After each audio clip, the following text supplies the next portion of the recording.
Assalamu alaikum wa rahmatullahi wa barakatuh, everybody. أعوذ بالله من الشيطان الرجيم والذين كفروا أعمالهم كسراب بقيعة يحسبه الظمآن ماء حتى إذا جاءه لم يجده شيئا ووجد الله عنده فوفاه حسابه والله سريع الحساب أو كظلمات في بحر لجي يغشاه موج من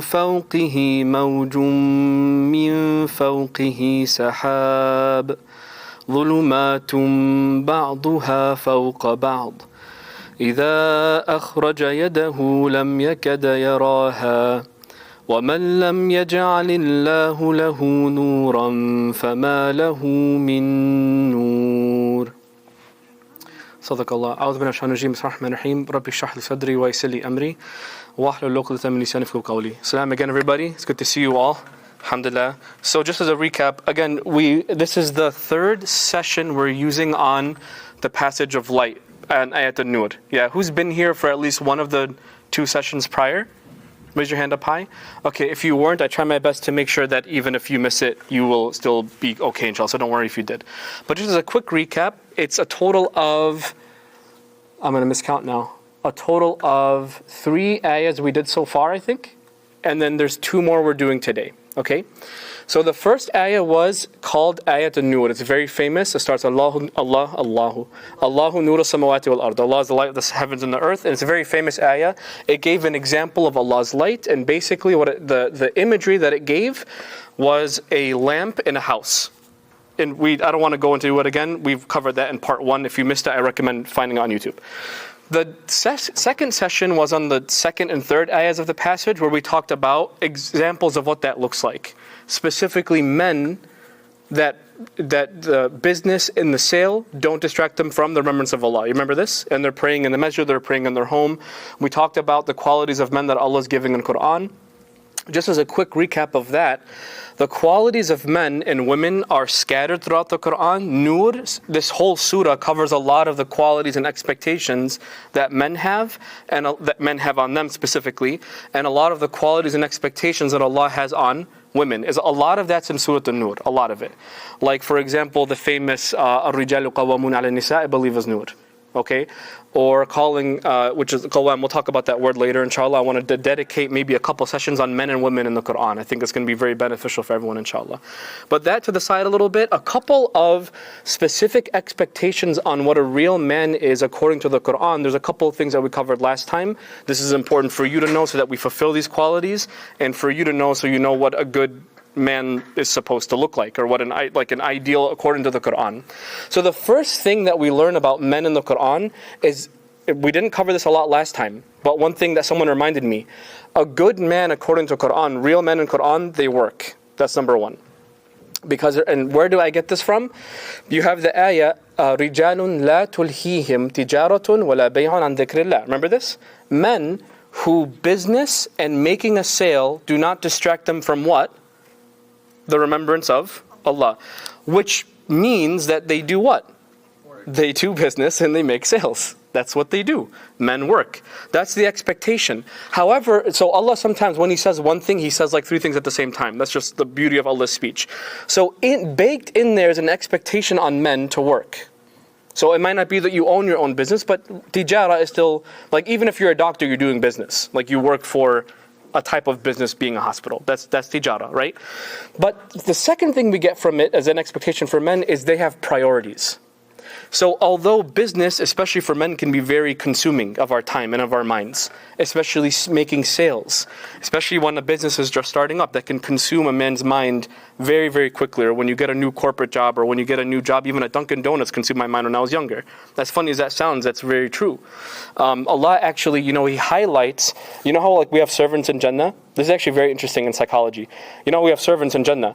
You know that they're young men.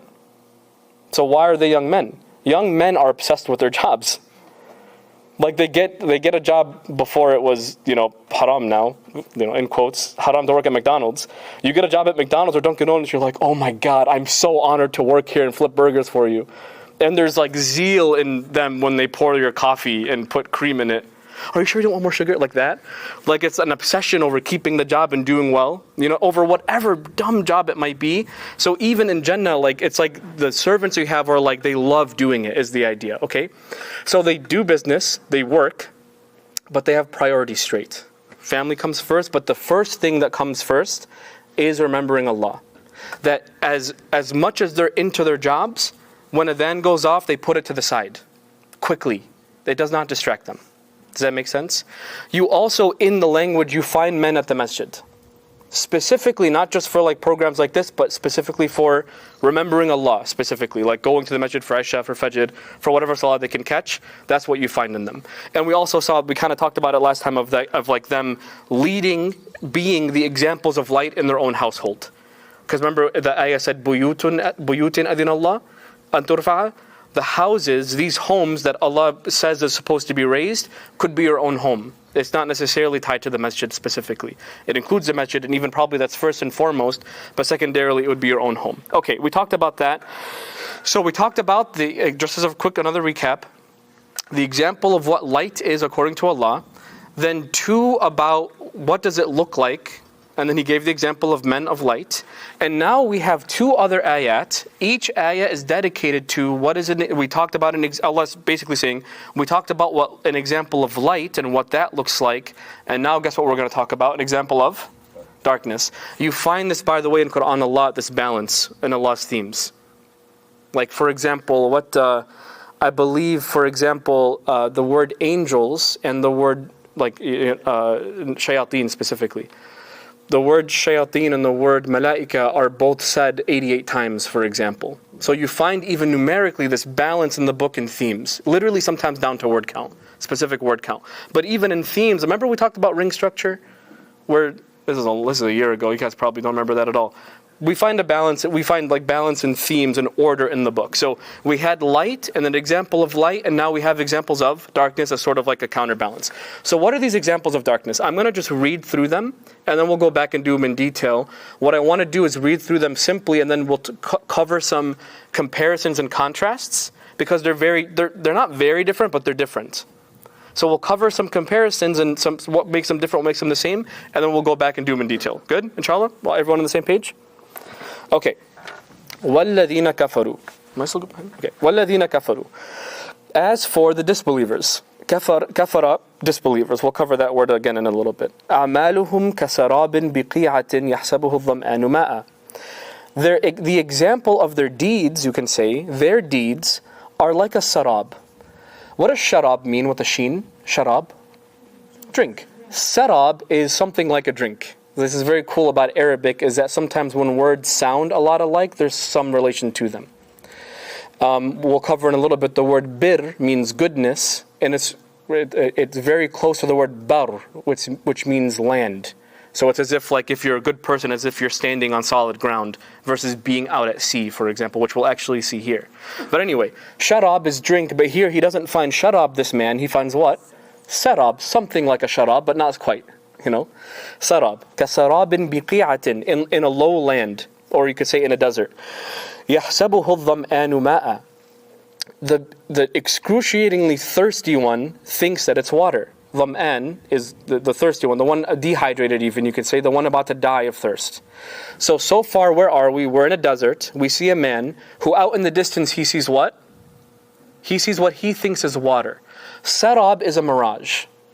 Like for example, if you're driving in summer a lot of the time, and if you look out in front of you, sometimes you see water actually, and then when you drive up close to it, it kind of goes away. That's a mirage. But especially when you get more and more dehydrated, you start hallucinating sometimes. So this man is dham'an, he's extremely thirsty, he's out in the desert. Out in the distance, what does he see in like a lower patch of land? Water, or what he thinks is water. يَحْسَبُهُ الظَّمْآنُ مَاءً حَتَّى إِذَا جَاءَهُ.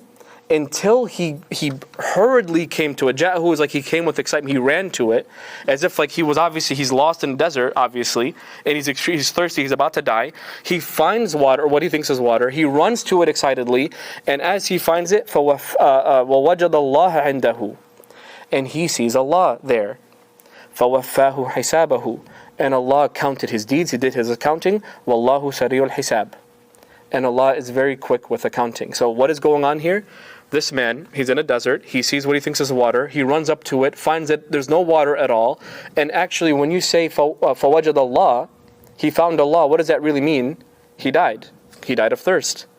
And then Allah counted his deeds, وَاللَّهُ سَرِيعُ الْحِسَابِ, and Allah is very quick at counting deeds.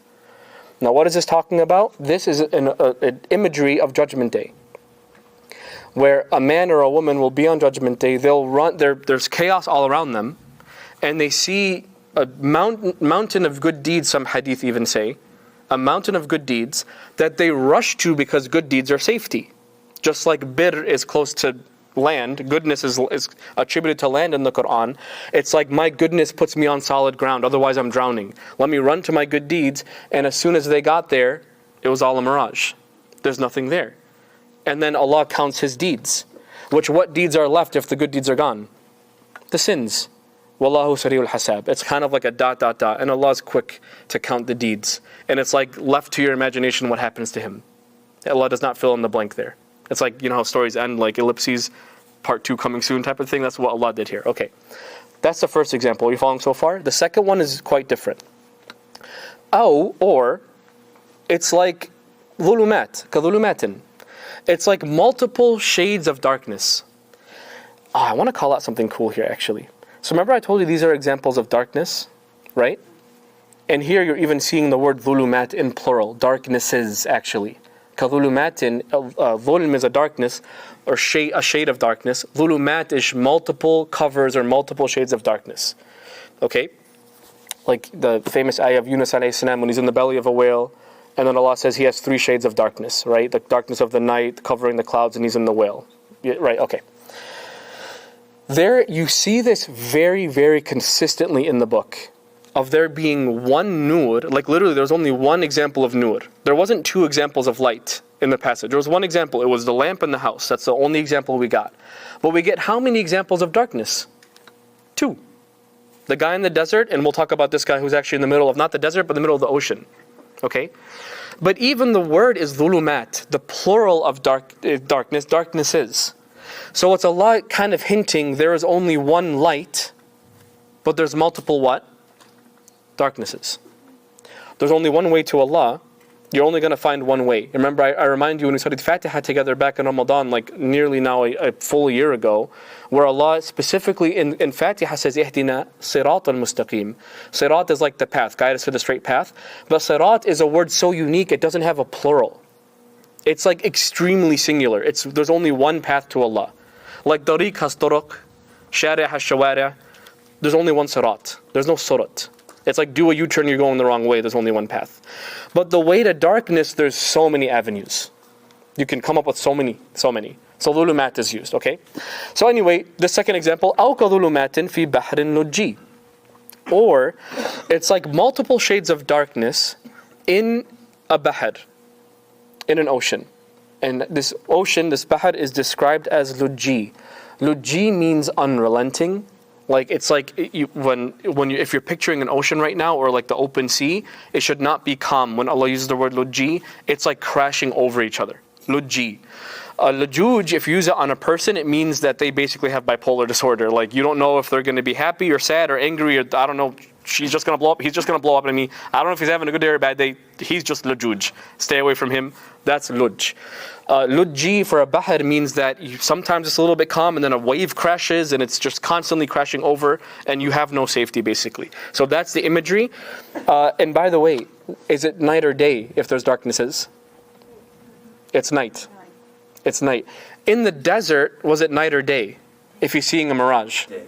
It's day, so there's light, which is interesting. Because I told you these are examples of darknesses. Yet in the first example, obviously if you see a mirage, there's light. It's daytime. But here, if Allah is saying there's darkness, it's nighttime. So that's one contrast I want to point out. We'll talk about that in a second. But anyway, this guy's in the middle of the ocean. The waves are crashing over him. ظُلُمَاتٌ, يَخْشَاهُ مَوْجٌ. A mawj is covering him. A huge wave is completely, he's looking up and above him is a wave. I don't know if you guys have been to like an actual ocean before and swam in it, maybe if you had the opportunity to. But if you want to catch a wave, like if you look up at a big one, it literally is like you can't see the sky. You know? So this guy's looking up and he can't, even if there was any light, he can't see the sky. Above him is an enormous wave. يَخْشَاهُ مَوْجٌ. And even on top of that, مِنْ فَوْقِهِ مَوْجٌ. On top of that wave is another even more enormous wave. So this guy's just blotted out completely. And what's even worse, مِنْ فَوْقِهِ سَحَابٌ. And so there's a wave on top of him, another wave on top of that wave, and on top of that second huge wave, there's clouds covering the sky, sahab. Clouds, by the way, that are stacked up together. Meaning even you would think at night you at least have what? The moon, the stars for light. All of that is covered. There's a wave above him. Even if that wasn't there, there's an even bigger wave above that wave.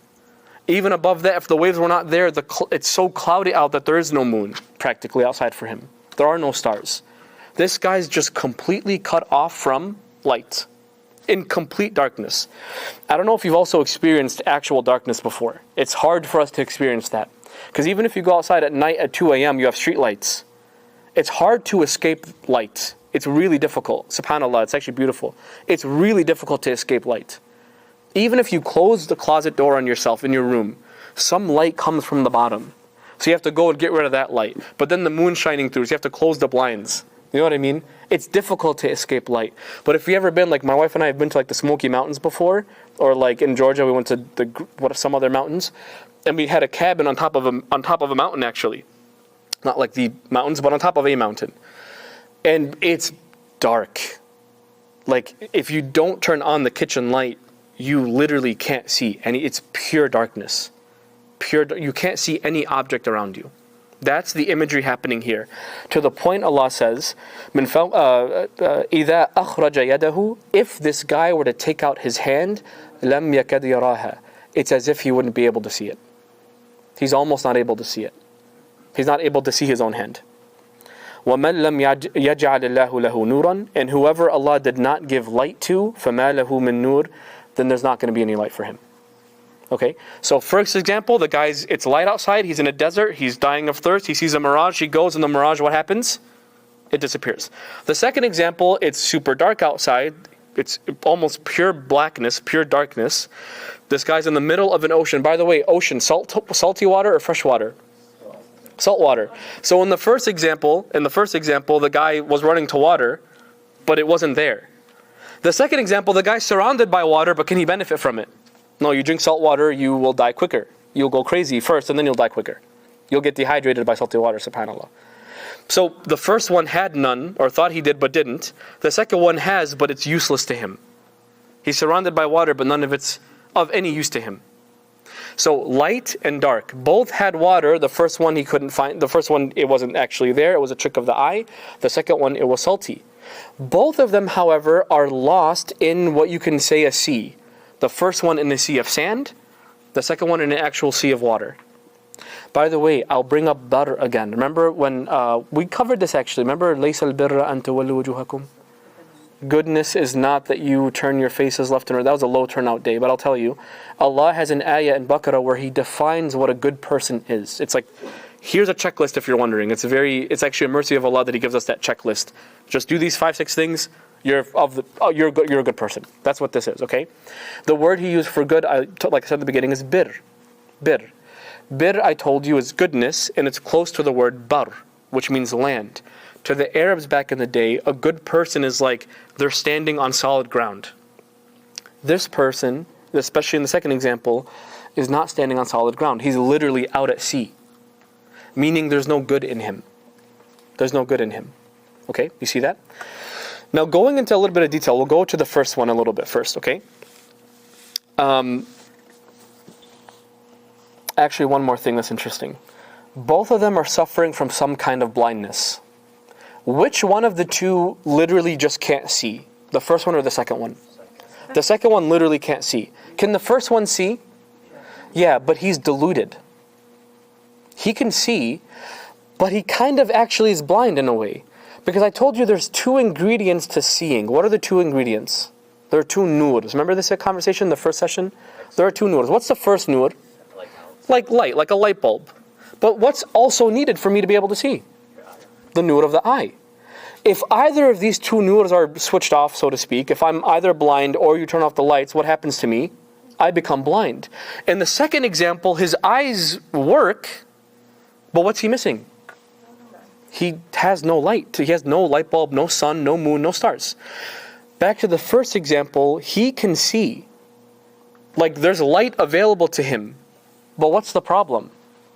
This light is the problem. This light deluded him. It's kind of beautiful actually. Like both are experiencing darkness from the first one from the internal light, and the second example from the external light. You guys following so far? What's going on? Okay, let's go back to the first one. What is this guy's problem? This guy's out in the desert, and he's thirsty. And he sees a mirage, and he runs to it, thinking his life is going to be saved. And when he gets there, he's sorely mistaken, and he dies anyway. What is this? And by the way, it starts with the word a'maluhum. Their deeds are like that example. Their deeds are basically like a mirage in the desert. Now what does that practically mean? These are the people, the Muslims even, Muslims like you and I. This is a scary one. You can say this is the bucket of hypocrisy. This is hypocrites, talking about hypocrites. This is the bucket of Muslims that think they're doing an amazing job.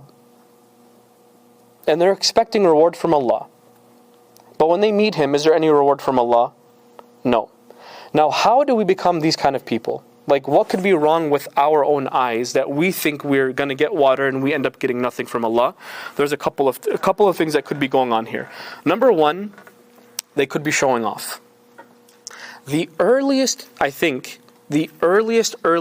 semi-mention of hypocrisy in the book, in Quran, is actually in Mecca Quran in Ma'un. Is it Ma'un? What ayah am I talking about? Who knows?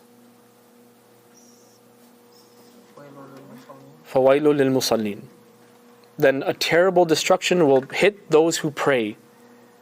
الَّذِينَ هُمْ يُرَاءُونَ وَيَمْنُونَ الْمَعُونَ. The people that first الَّذِينَ مَا صَلَاتِهِمْ سَاهُونَ first. Then وَالَّذِينَ هُمْ يُرَاءُونَ. The people that stand up to pray, but they're standing up lazily. Like they really don't want to do it. And then what's more is, why do they even do it? What's the thing that finally gets them to be, okay, fine, I'll get up. It's 5 minutes left, I'll just go do it. What, that attitude? الَّذِينَ هُمْ يُرَاءُونَ. They want to be seen. That's the main motivation. So the first thing is the intention, of course. That when we come here, may Allah renew or we have to renew to may Allah make our intentions pure. Say Ameen. But the idea is that this person's intentions are not pure at all. I shared with you, and by the way, these are people that can spend an entire lifetime doing deeds. They can be a scholar. They can be a sheikh. They can be a teacher, like I'm doing right now. They can be a student, like you are right now. They can be a Quran teacher. I don't care what they are. It doesn't matter what they are. It doesn't matter what title you have. You can be this person, I can be this person, first and foremost, and you can be this person. We're all in danger of this. And the first and foremost thing you have to ask is to go within and really ask yourself, what am I doing here? I have to ask myself that. You have to ask yourself that. And the first and foremost metric test that Allah gave us in the book is the salah itself. When you do stand up to pray, what's the intention there? Do you have time to do salah by yourself? Do you go to the masjid? When you do, why are you going?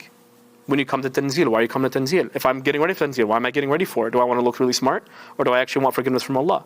The first and foremost thing that we should all have intention for, by the way, just as a practical thing, for even right now, or even if you're watching. Hello, by the way. Even if you're sitting here, and I'm sitting here right now, obviously we do it for the sake of Allah. But what does that practically mean? Number one, we expect Allah's guidance. That's number one. Ya Allah, I'm getting ready for this. Ya Allah, I'm driving to Tanzeel right now. I'm going to go front row, whatever the case may be. And the first and foremost, my Rabb, the first and foremost reason is, I need you to guide me. I have no light without you. I need your light. That's why I'm going. And the second reason is, Ya Allah, my heart has so much filth on it. That glass, in the example, that glass has so much filth that I don't even know if light's coming out anymore. I need you to clean me. I need your forgiveness.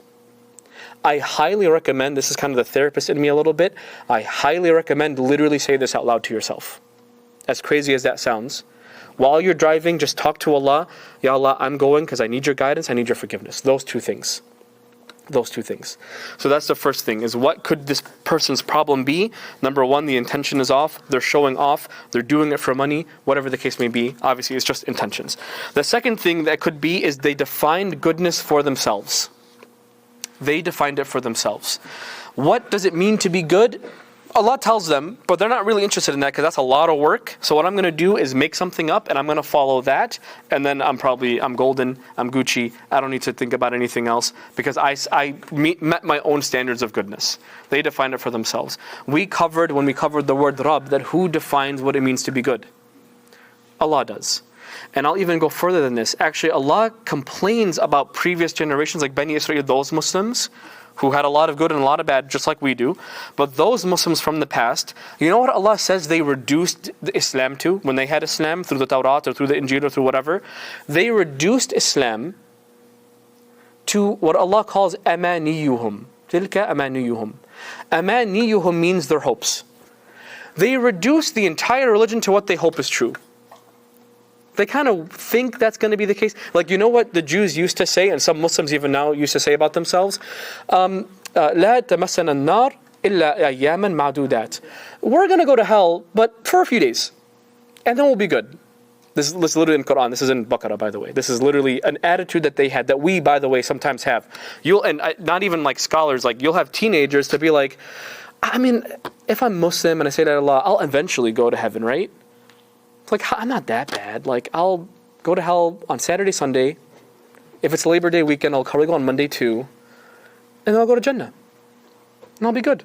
I can handle it for 2-3 days. That is all amaniyuhum. That's like you have, if you ask them, where do you get this idea from?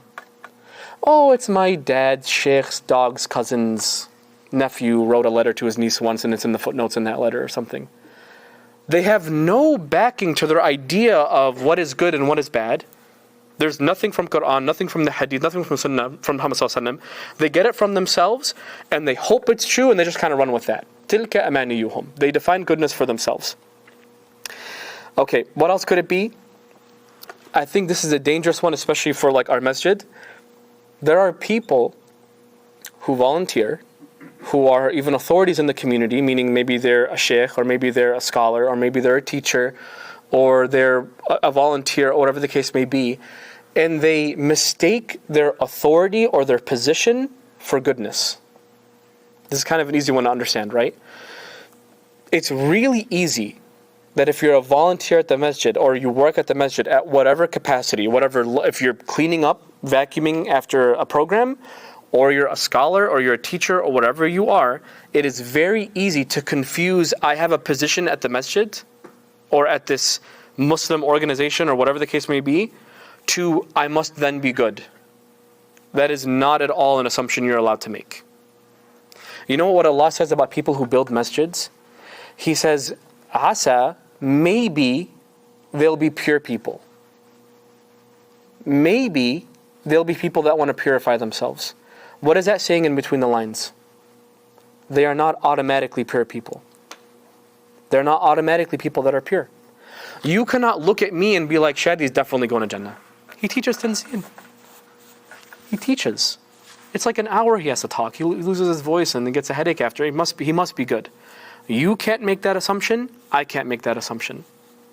That's a difficult thing about actually doing work for Allah's sake, is that you assume because I'm doing work, I must be good. And that's never an assumption you're allowed to hold on to. It could be that you're someone, inshallah, may Allah protect all of us from this, you're someone that volunteers, that teaches. I'll use I. I might be someone that teaches. I might be someone that volunteers, that works hard and whatever. And because I assume this is all I need to do, and when I go home I get to be lazy, and I don't have to take my own salah seriously, I don't have to take my own Quran seriously, I can just teach, I don't have to learn myself, for example. If I have that kind of attitude, I will for sure, me Shadi, will be that person. That I run to Allah like, Ya Allah, I taught. It's been a year. I worked really hard. And as soon as I get there, the ayah that he explains, that Allah explains this imagery, is it gets blown away by the wind like dead leaves. And I'm standing there like, what happened?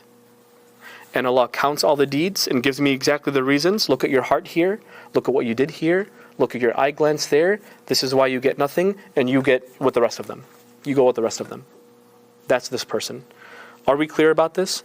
There's one final thing, and then I'll give you guys a break for coffee, and we'll come back inshallah. One final thing about this that I'll say before a break. When you think of deeds in Islam, there are some deeds that you absolutely must do, or you're in trouble. Big trouble. Like, what's an example of those kind of deeds? Shout some out. What's the number one, actually? Is salah. That is a must. We are failures if we don't have salah. I don't mean to be harsh, but it's true. Yani that's our cornerstone is salah. What's another one? Like zakat or hajj or those kind of like the 5 pillars, and even going to the masjid is kind of in there, and being good to your parents. These are absolute musts. Being good to your family, good to your wife, whatever. Like you cannot touch these. And then there's sort of good deeds, but they're extra credit. Like, what's an extra credit? Coming to Tanzeel is kind of an extra credit. It's an extra credit at the end of the day. Learning good tajweed is an extra credit. Going to Umrah, for example, is extra credit. You guys get the idea. Or giving to a masjid is kind of extra credit. You don't have to, but if you're compelled to, you get extra reward. Allah forgives you, all that kind of stuff. One way to definitely be one of these people with the mirage, this example with the mirage, is that you give a whole lot of focus on the extra credit, and you totally you think that the extra credit will be good enough that I don't have to pray, I don't have to do zakat, I don't have to go to hajj because I go to Tanzeel. I don't have to pray. Like, there are people, for example, that own a liquor business, and they'll use that money to go to hajj every year, and in their minds, that's like cleaning the rest of it. So, it evens out. Like that attitude of it evens out. These kind of people, you have to be careful. May Allah forgive us, but you have to be careful. Another example is, I told you guys before that I knew of a man who would beat his daughter, but he would be at Fajr like every morning. That man, may Allah guide him. You have crossed a line.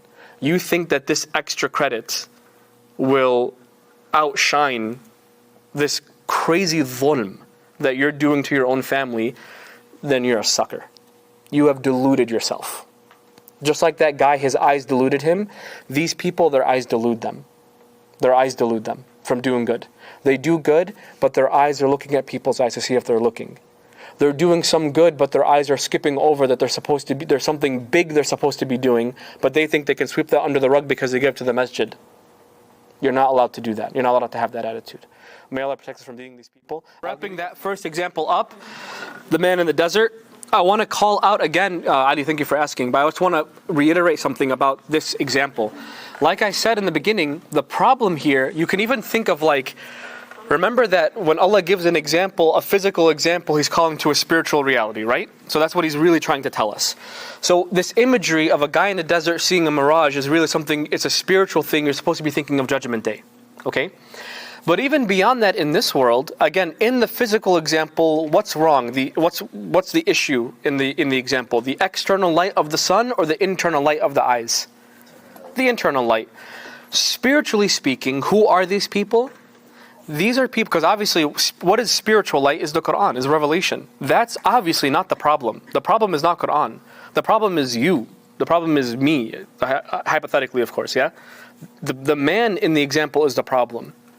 He's not keeping his spiritual eyes in check. He assumes because everything looks good, like really think about this actually. This is something that Allah destroys in Kahf. One day I really want to talk about Kahf with you guys inshallah, is materialism, is judging success by what you physically see in front of you. Let me give you an example. Right now, like camera's rolling right now, I have a Quran in front of me, it looks super official.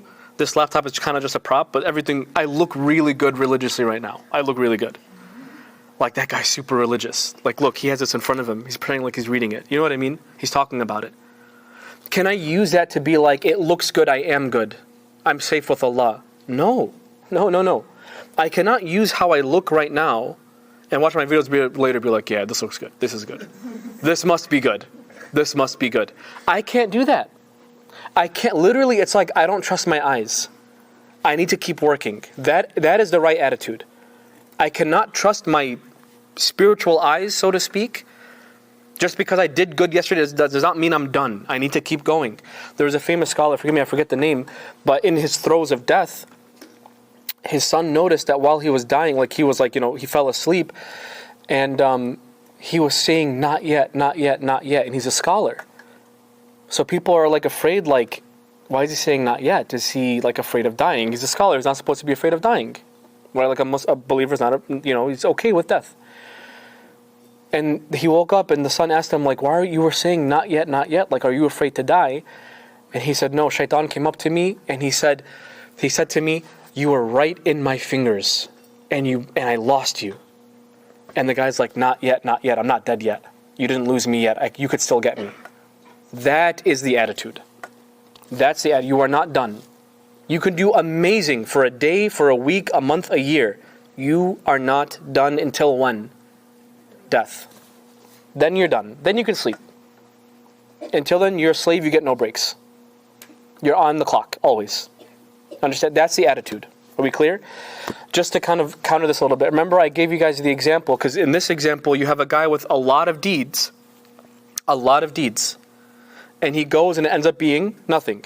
Which kind of sucks. It's like, well, now how do I reconcile that? And I feel bad about myself, whatever.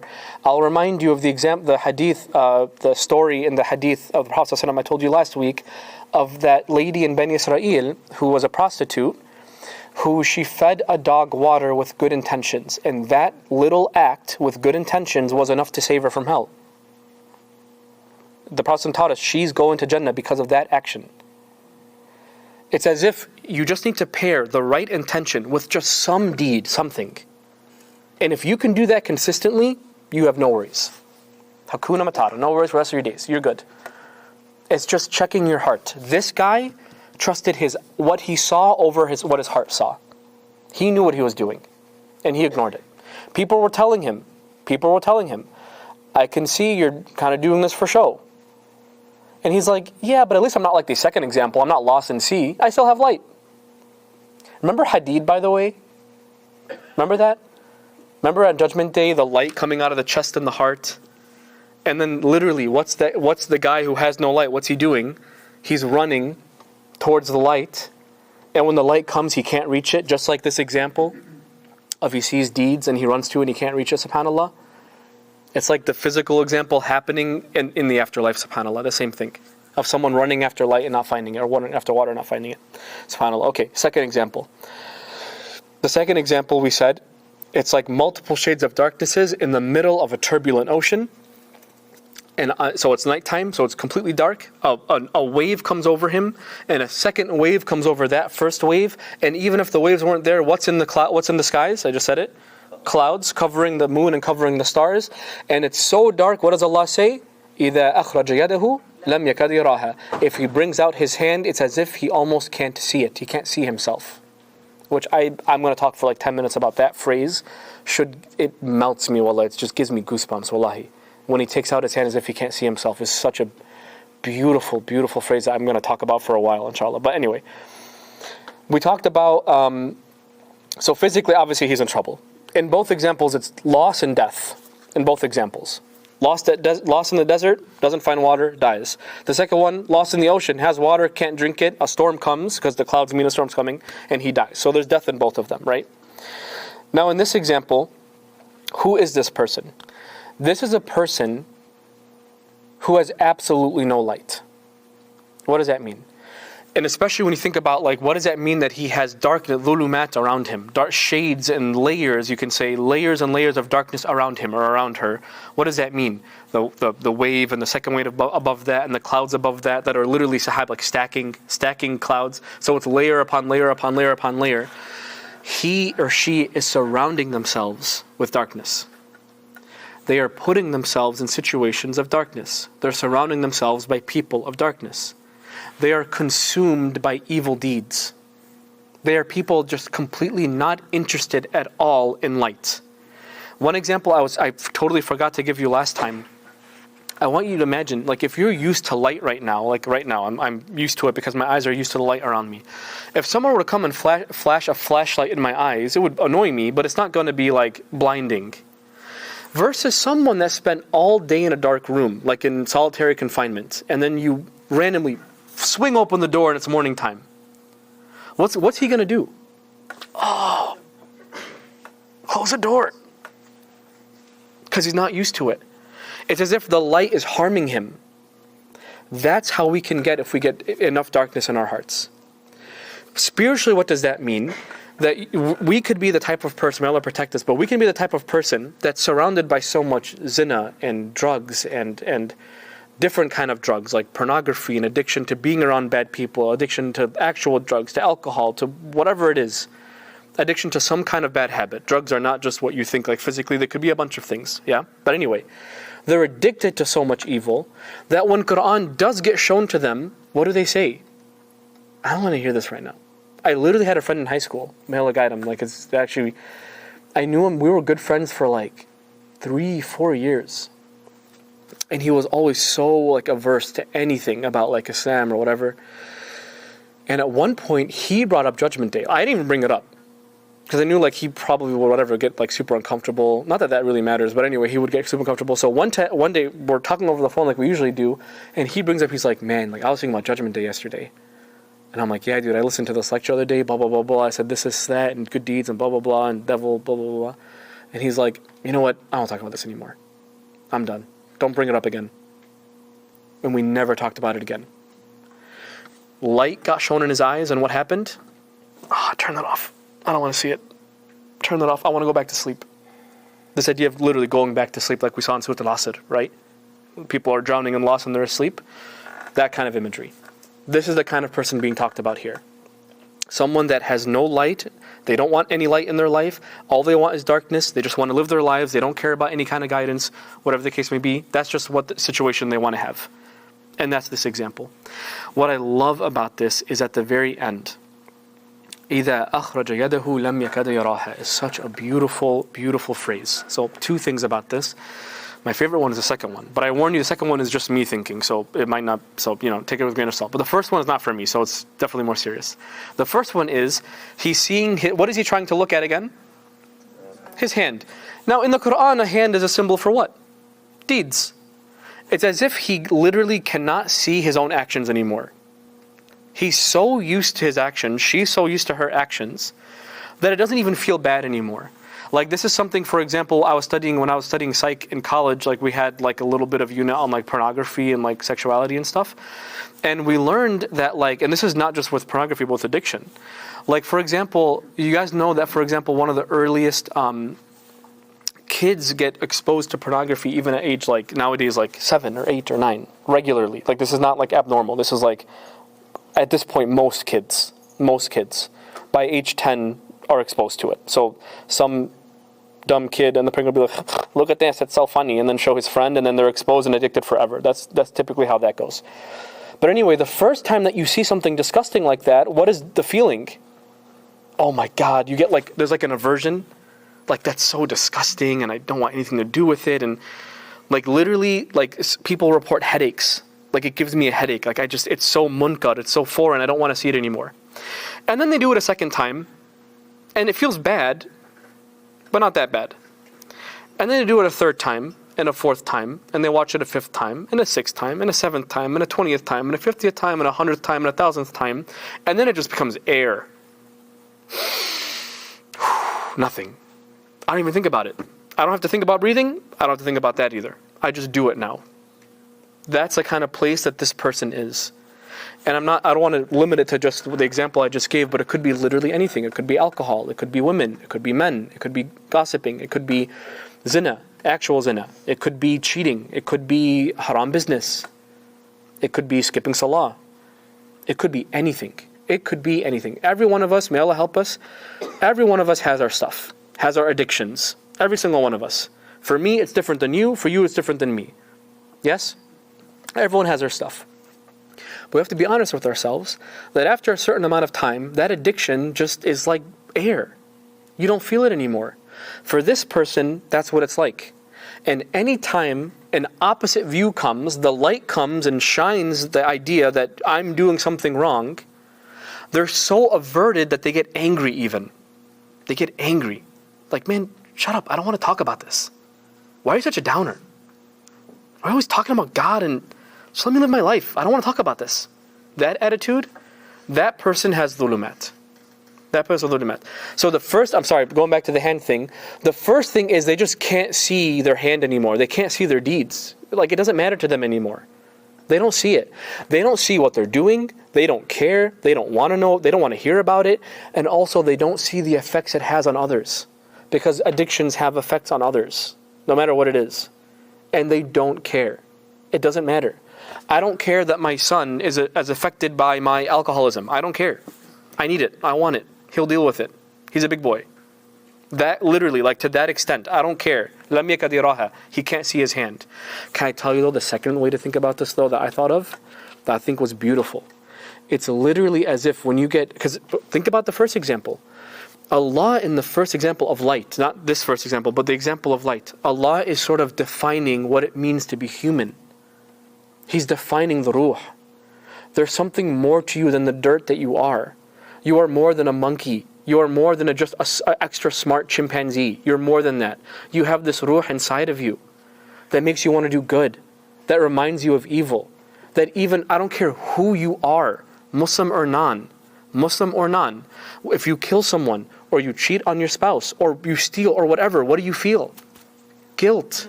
Where does that come from? Chimpanzees do not feel guilt when they cheat on their chimpanzee wife. That doesn't happen. It doesn't happen. It does not happen. We have that. There's something special in us that is beyond an Islamic, it's a human experience, this ruh. It's a human experience that everyone experiences. And this person, I'll go back to what I said in the beginning. الَّذِينَ كَفَرُوا. What is a kafir? Remember, also it obviously means disbeliever. But the etymology of the word, it means to cover up. You are covering up the light inside of you. You don't care that there's an extra part inside of you. You are so busy stuffing the body with zina and food and drugs and whatever, that you're like, man, this light guilt thing is getting in the way. I'm just going to cover it up. I don't want to deal with this anymore. So you end up in what? In darkness. But back to the hand thing, you literally forget who you are. You take out your hand, it's as if you can't see it. You don't even know who you are anymore. All the stuff you've been doing, all the things that you've been saying, all the places you've been going, all the people that you've been hanging around with that you shouldn't be hanging around with, all the things that you've been doing you shouldn't be doing, all the things you've been ignoring that you shouldn't be ignoring. Your soul is screaming at you to pay attention, and you're telling it, shut up, stop talking, I don't want to hear it. For days or weeks or months or years or decades, some of us. Decades, a lot of us, a lot of human beings, for decades. And it gets to a point that you're 30 or 40 or 25 or whatever, and you haven't prayed in years, and you're looking at your hand like, who am I? What happened to me? You look in the mirror and you don't recognize yourself anymore. Because that thing that makes you human, that thing that makes you more than just an evolved animal, you did kufr of it. You covered it up. You pretended like it wasn't there. That's what you did. So now you can't even recognize yourself. You can't. You don't know who you are. You know what I connect this to? Another ayah that I connect this to just as like evidence for this thinking? Allah talks about الَّذِينَ نَسُوا اللَّهَ فَأَنْسَاهُمْ أَنفُسَهُم. Beautiful. Allah says, He complains about, He reprimands people who forgot Allah, so He made them forget themselves. He made them forget who they are. As if there is no way to know who you are without knowing who first. How could you possibly? There is no personality test in the world, believe me, that can tell you who you are if you don't have the light of Allah. You won't know who you are. You can't know who you are. Because who you are came from Him. So if you get Him out of the picture, what's left of you? What's left of you becomes just an animal that eats and procreates and goes to the bathroom. That's all you become. That is now all you are. Congratulations. That's why these people, إِذَا أَخْرَجَ يَدَهُ يَمَّ كَدِرَهَا. There's no way that they're going to know who they are. It's as if they can't see it. But even in this example, now let me ask you, which one so far seems more hopeless than the other? The second. Who says the second? Raise your hand. Okay, I'm about to throw down on them. The way that this ends actually has a little bit of hope, specifically for the second example. You ready? Allah ends it. He didn't just end at the hand thing, that when He takes out His hand, He can't see it. By the way, لَمْ يَكَدْ يَرَاهَا, not لَمْ يَرَاهَا. I want to first point that out. I used the word what? Yeah, almost.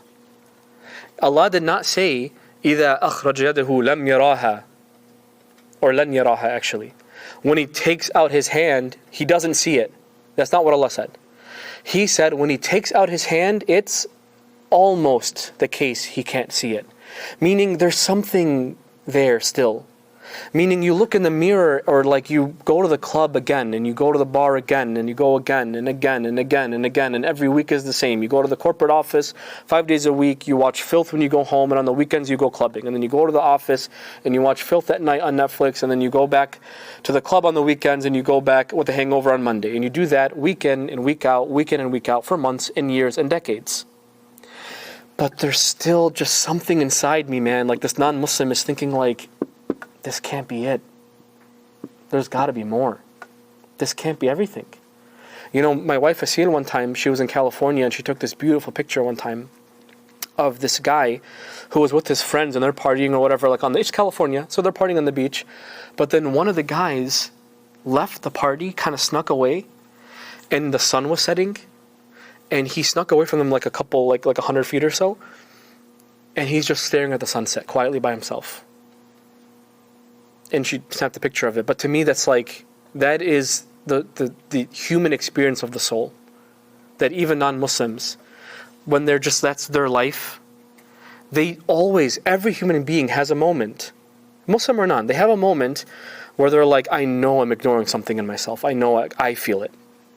I feel it. Like, and I see you nodding your head.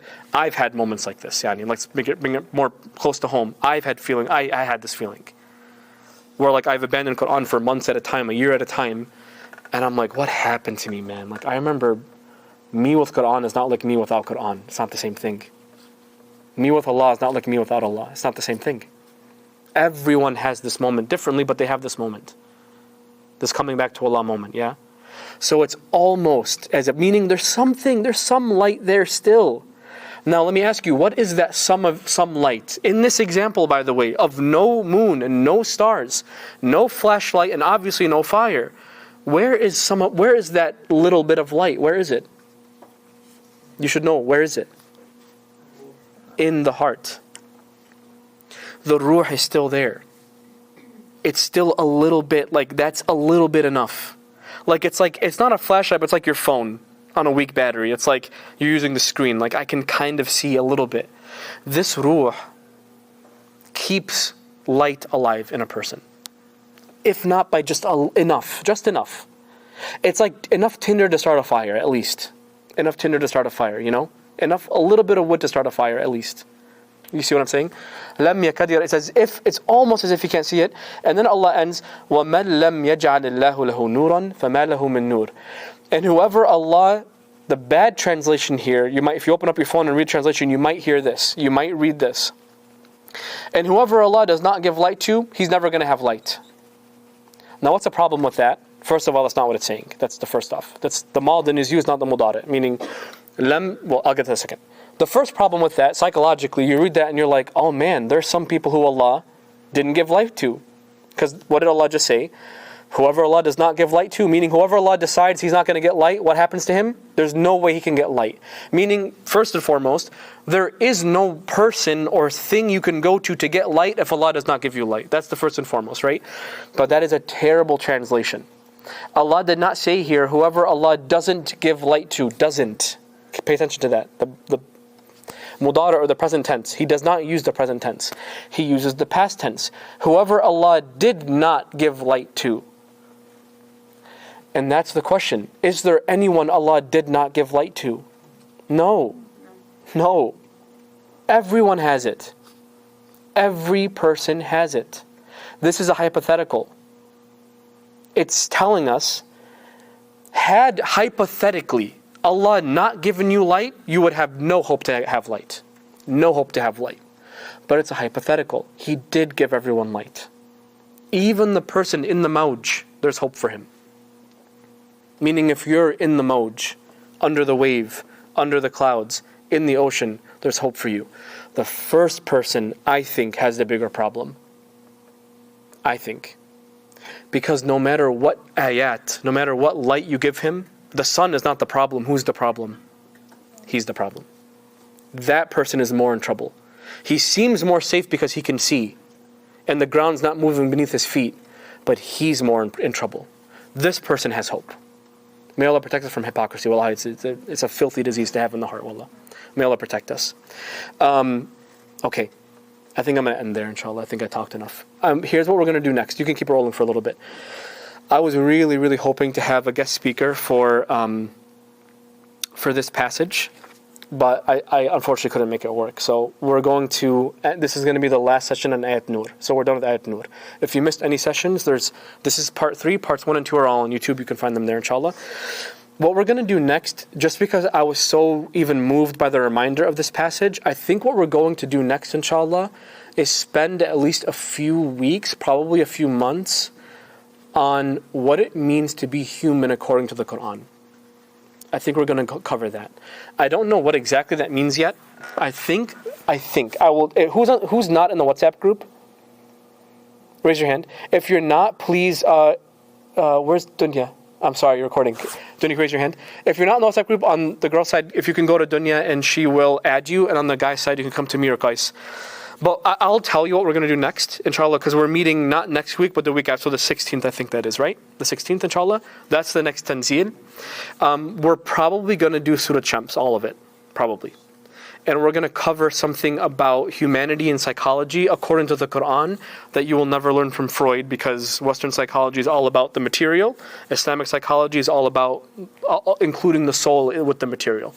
So that'll make more sense, inshallah, on the 16th. I'll for sure tell, if those of you who's memorizing with me as we go, by the way, raise your hands. A few of you. So for the guys, for the people memorizing, I'll tell you what to memorize next in the chat, inshallah. So but that's probably what we're going to do next, is like the Islamic concept of what it means to be human, inshallah. That's probably going to be next. I'll be more specific with that later. Let's end with Surah Al-Asr, inshallah. أعوذ بالله من الشيطان الرجيم والعصر إن الإنسان لفي خسر إلا الذين آمنوا وعملوا الصالحات وتواصوا بالحق وتواصوا بالصبر آمين يا رب العالمين. May Allah reward you guys and make us people of light and protect us from being people of darkness.